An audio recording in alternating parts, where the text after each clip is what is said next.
అవును కుమారుడా, నీ కుటుంబ పరువు కాపాడుకోవడానికి నువ్వు ఇదంతా చేయాలి. మాకు వేరే మార్గం లేదు కొడుకు. సరే, ఇప్పుడు మీరు ఇంత చెబితే తప్పక వెళ్ళాలి. ఉంటుంది. వేరు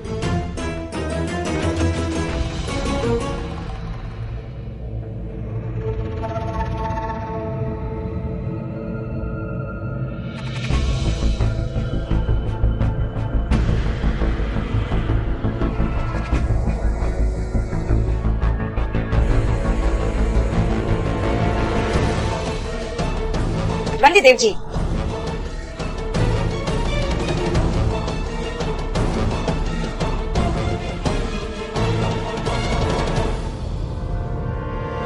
నేను నిన్ను చూసి గర్వపడుతున్నాను కొడుకు. నీకోసమే ఇదంతా చేస్తున్నాను.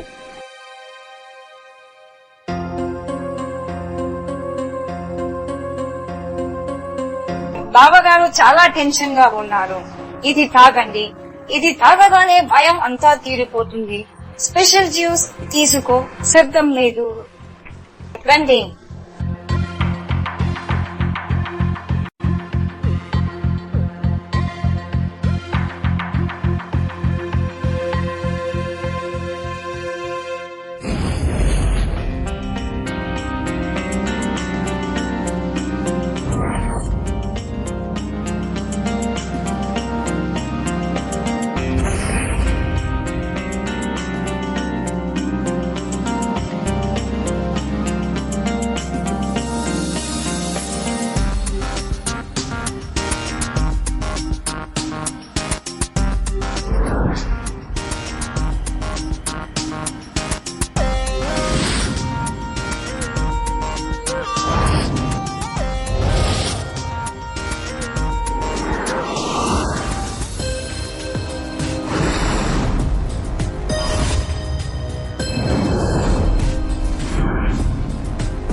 అన్ని తరువాత ఏమి జరుగుతోంది? నాగరిక కుటుంబంలో ఇలాంటి నీచమైన చర్యలు ఊహించలేను. అంతెందుకు, అన్నయ్య తన తమ్ముడితో ఎలాంటి మాటలు చెబుతారు? తమ్ముడే తమ్ముడికి ఇంటి పెద్ద. నీ ఒక్కగానొక్క కోడలిని ఎందుకు పంపాలనుకున్నావు? ఇక ఆశ్చర్యకరమైన విషయం ఏమిటంటే, తన బావతో శారీరక సంబంధాలు పెట్టుకోవడానికి ఆ ఇంటి కోడలు ఎలాంటి అభ్యంతరం చెప్పలేదు. అన్నింటికంటే అలాంటి కుక్కర్లో ఒక కుటుంబం ఎందుకు పాలు పంచుకుంది? హలో, ఆదాబ్ శాస్త్రియాక, నేను పింకీ సింగ్. మీకు ఇష్టమైన షో క్రైమ్ ప్రపంచానికి స్వాగతం పలుకుతున్నాను. కోడలో బావమరిది మరియు అవినీతి కుటుంబం గురించి తెలుసుకోవడానికి మేము కొంత సమయం వెనక్కి వెళ్ళాలి. హలో, అవును సార్, ఈ రోజు శనివారం మరియు రేపు ఆదివారం. నేను మీ మెటీరియల్ ని సోమవారం డెలివరీ చేస్తాను. లేదు సార్. అజయ్, నువ్వు వచ్చావు. సరే వినండి, ఈ రోజు ఇంట్లో ఎవరూ లేరు కాబట్టి మనం ప్రేమించుకుందాం. రోజు ఈ సమయంలో? అవును, మీకు నైట్ షిఫ్ట్ ఉంది మరియు ఇప్పుడు మీకు 2 రోజులు సెలవు ఉంది. దయచేసి రండి నా ప్రేమ. నా అజయ్, నిన్న డాక్టర్ భద్ర దగ్గర చేసిన పరీక్షలు ఏమయ్యాయి? అమ్మా, రేపటిలోగా ఆ రిపోర్ట్ వస్తుంది.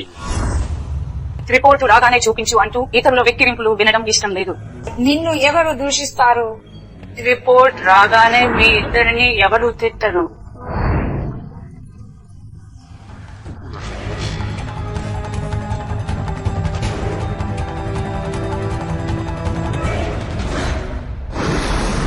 అజయ్, ఏం ఆలోచిస్తున్నావు? ఇష్టపడతాను.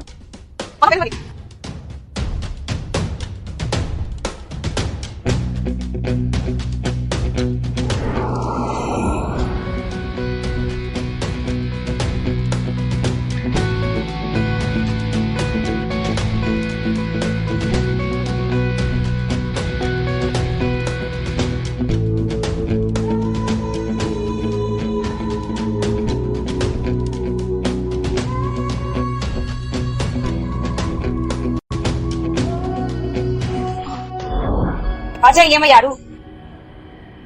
గ్యారేజీలో చాలా కలత చెందారు. ఈ అమ్మ సలహా వల్ల మా పెళ్లై 3 ఏళ్లు అయినా ఇప్పటి వరకు తల్లిదండ్రులు కాలేకపోయాం. కాబట్టి మీరు డాక్టర్ వద్దకు వెళ్లి చెక్ చేయించుకున్నారు. అంతా బాగానే ఉంటుంది. మనిషి, నేను భయపడేది ఇదే. ఒకవేళ రిపోర్టు నెగటివ్ గా వస్తే? ఎందుకు అలా మీరు ఆలోచిస్తున్నారా? అది కూడా సానుకూలంగా ఉంటుందా? ఎందుకు అంత టెన్షన్ పడుతున్నారు? అజయ్ ఏమైంది? అజయ్, అది నా ఉద్దేశం.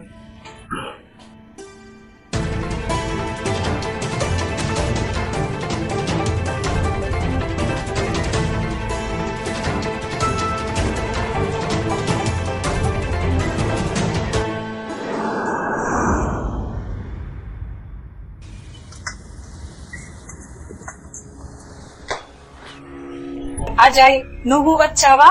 నీకోసం ఇంటింకా వెతికాను. ఎందుకు ఏడుస్తున్నావు?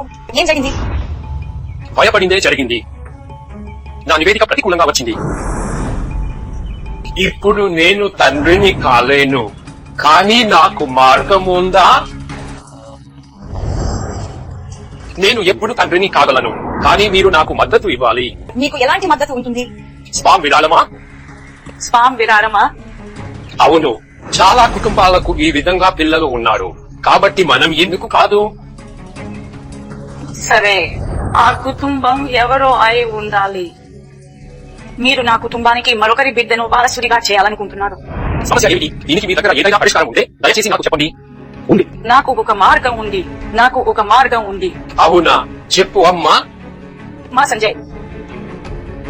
సంజయ్ అవును. సంజయ్ మరెవరో కాదు, అతని సోదరుడు సంజయ్. మరియు నాకు ఏమీ తెలియదు. మీరిద్దరూ నాకు మద్దతు ఇవ్వాలి. కోడలు, మీరు ఈ రాత్రికి సిద్ధంగా ఉండండి.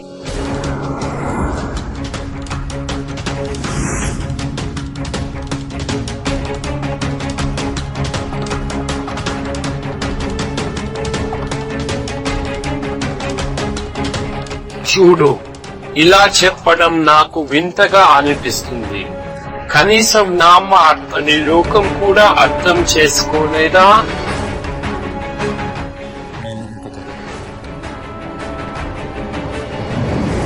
అజయ్ తన భార్యను గర్భవతిని చేయడానికి సులభమైన కానీ తప్పుడు మార్గాన్ని ఎంచుకున్నాడు. డాక్టర్ రిపోర్ట్ ప్రకారం అతని స్పెర్మ్ కౌంట్ తండ్రి అయ్యేంతగా లేదు. అతను స్పెర్మ్ డొనేషన్ గురించి మాట్లాడినప్పుడు అతని తల్లి సున్నితంగా తిరస్కరించింది.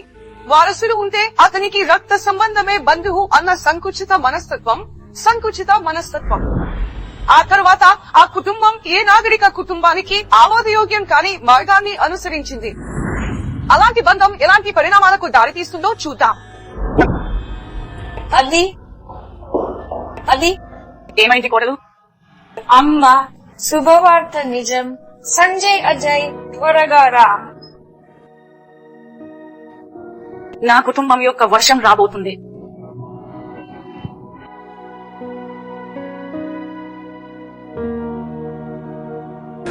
ఇన్స్పెక్టర్ సార్, మీరు ఈ సమయంలో?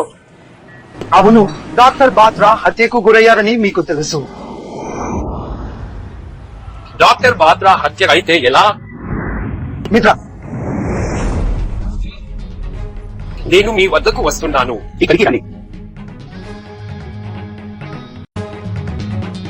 అవును. అయితే దీనికి డాక్టర్ బాత్రా హత్యకు సంబంధం ఏమిటి? బాగుందా? ఒప్పందం ఏమిటి? ఇప్పుడు నేను దీన్ని మీకు చూపిస్తాను.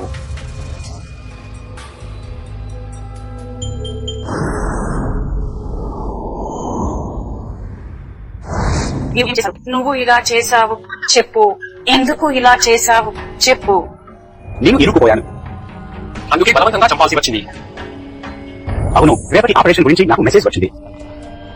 నేను సరైన సమయానికి వస్తాను. సరే, ఉంచుకుందాం. నమస్కారం. కూర్చోండి. ధన్యవాదాలు డాక్టర్ సాహెబ్. మీ వల్ల నా కుటుంబంలో ఆనందం వెల్లివిరుస్తుంది. నా ఇంట్లో వర్షం కురుస్తుంది. నేను తండ్రిని కాబోతున్నాను. నాకు తెలుసు, కానీ అజయ్, మీరు దీనికి ఫీజు చెల్లించాలి. కానీ డాక్టర్ సార్, నేను ఇప్పటికే ఇచ్చాను. నీకు విలువ లేకుండా పోయిందని, నీ ఇంటికి పిల్లవాడు వస్తున్నారని దాచిపెట్టడం కాదు కదా. వాడు నీ వాడే కాదు, నీ తమ్ముడు సంజయ్. నువ్వు విలువ లేని వాడివి. డాక్టర్ సాహెబ్, మీరు మాకు మరియు మీకు మధ్య ఎలాంటి కుటుంబ సంబంధాల గురించి మాట్లాడుతున్నారు?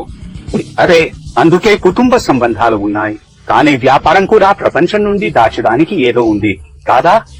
దయచేసి డాక్టర్ సాహెబ్ ఇలా చేయకండి, లేకపోతే మా కుటుంబానికి చెడ్డ పేరు వస్తుంది. అందుకే 2 లక్షల రూపాయలు మాత్రమే చెబుతున్నాను. లేకుంటే నువ్వు ఫేమస్ అన్న విషయం దాచి ప్రపంచం నుంచి 5,10,00,000 రూపాయలు కంటే తక్కువ తీసుకోను. సరే డాక్టర్ సార్, నేను ఏర్పాటు చేస్తాను. గుర్తుంచుకోవలసిన విషయం ఏమిటంటే నలుపు రంగులో ఉన్నందున సరియైనదా?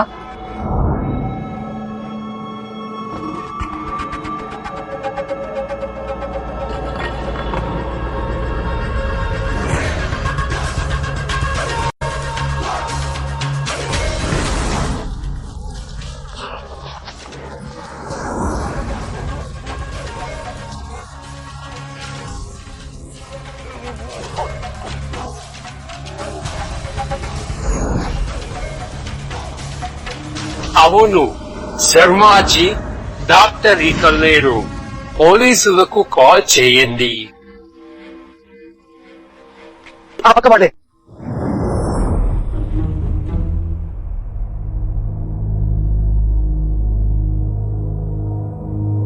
ఎవరు పిలిచారు? నేను చేశాను. మీరు ఎవరు? సార్, నేను డాక్టర్ సాహెబ్ డ్రైవర్ని సార్. ఇదంతా జరిగినప్పుడు మీరు ఎక్కడ ఉన్నారు? వచ్చి చూసేసరికి డాక్టర్ ని తీసుకెళ్తామని ఫ్రెండ్ గా వచ్చాను సార్.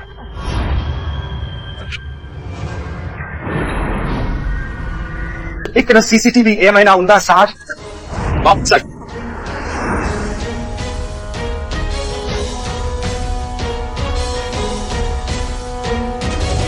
హలో డాక్టర్, వెంటనే బాత్రా హౌస్ కి మెసేజ్ పంపండి. సీసీటీవీ టీవీ గదిలో. రండి రండి.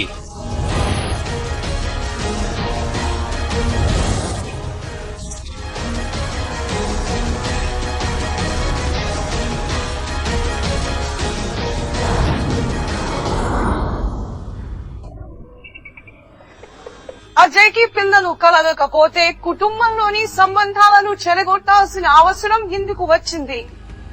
తన భార్య మరియు సోదరుడి మధ్య సంబంధాలను ఏర్పాటు చేయడానికి అతను చాలా చేశాడు. అతను సమాజానికి భయపడాల్సిన అవసరం ఎందుకు వచ్చింది? మరియు ఎవరైనా సమాజానికి భయపడవలసి వస్తే అలాంటప్పుడు ఇంత రాంగ్ స్టెప్ ఎందుకు తీసుకున్నావు? స్నేహితులారా, నిజాన్ని బయట పెట్టడం ద్వారా నేరాలను నివారించవచ్చు. అందుకే మీరందరూ కాస్త ధైర్యం తెచ్చుకుని నిజాలు మాట్లాడి దోషులుగా ఉండకుండా కాపాడవలసిందిగా కోరుతున్నాను. కొత్త అంతోడ్ కథతో తదుపరి ఎపిసోడ్ లో మిమ్మల్ని మళ్లీ కలుస్తాను. అప్పటి వరకు మిమ్మల్ని మరియు మీ ప్రియమైన వారిని జాగ్రత్తగా చూసుకోండి. జై హింద్, జై భాజీ. నేనేం చెప్పను కొడుకు, ఇప్పుడు నేను యుక్త వయస్సుకు వచ్చాను. దేవుడు నాకు అన్ని ఇచ్చాడు, ఒక్కటే లేదు. అందుకే నీకు నా విన్నపం ఏమిటంటే పెళ్లి తర్వాత నా ఇంట్లో నా కోడలిగా జీవించాలి. ఆమె ఏం చేస్తుందో చూడు చూడు.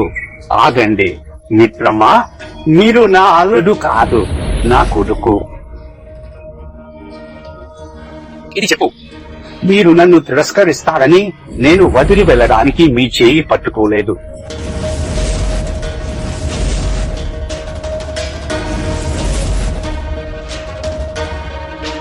నువ్వు ఇంకా నేనా ఏదో గురించి చాలా ఎందుకంటే నేను భయం వేసింది. నేను నిన్ను పోగొట్టుకోకు.